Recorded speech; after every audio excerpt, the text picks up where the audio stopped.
Louise de Villemorin, who would stay in the embassy sometimes for weeks at a time. My mother, who had no conception of jealousy, loved her almost as much as my father did, which was no surprise. She was one of the most fascinating women I have ever known. We became great friends. She taught me lots of lovely old French songs, which I would sing to the guitar after dinner. There were few politicians, but writers, painters, and actors in plenty. I remember the stage designer Christian Bérard, always known as Bébé, another regular attender. One evening he brought his little pug, which instantly deposited a small dry turd on the carpet. Without hesitation he picked it up and put it in his pocket. My mother said afterwards that it was the best manners she had ever seen. But the company was by no means only French. There were visiting English and Americans and anyone my parents knew and who happened to be passing through. Looking back on those days, I have only one regret. I was 2 or 3 years too young. I was, I think, moderately precocious for my age, but all these celebrities were only names to me.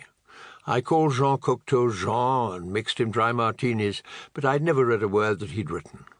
Had I been 18 in 1944 instead of 15, I would have known and learnt so much more. But there, no complaints. I was lucky to have been there at all. My father deliberately scheduled his official tours to coincide with my holidays, so we visited every corner of the country.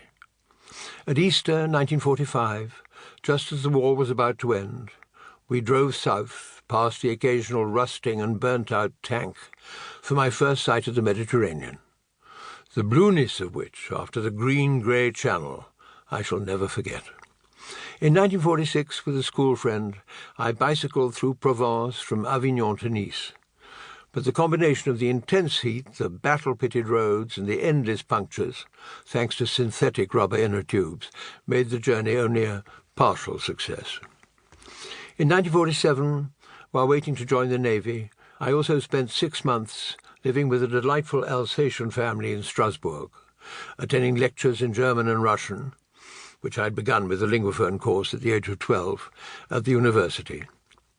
I enjoyed Strasbourg enormously, apart from the hideous embarrassment caused by my landlady's constant attempt to de-virginize me, often 5 minutes before her husband was due home.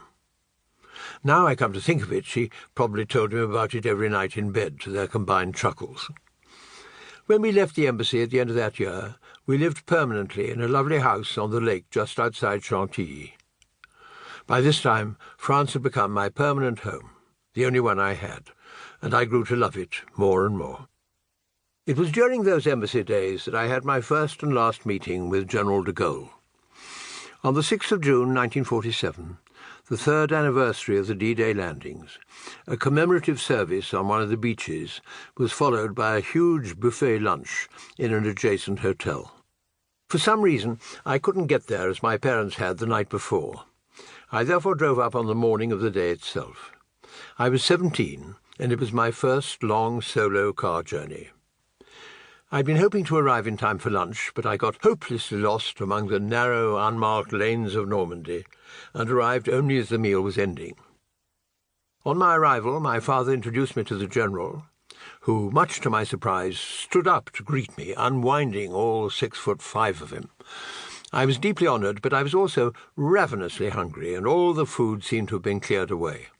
One plate only remained, the General's, on which lay a large slice of apparently untouched apple pie. I was transfixed by the sight of it.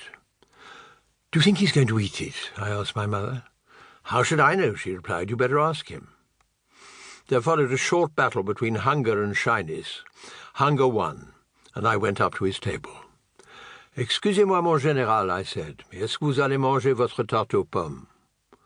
He immediately pushed the plate over, with a faint smile and an apology that he had spilt his cigarette ash all over it.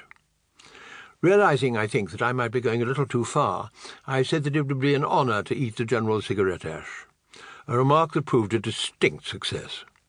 It was my only conversation with the great man. Unlike most of those he'd had with my father or Winston Churchill, it could hardly have been more friendly.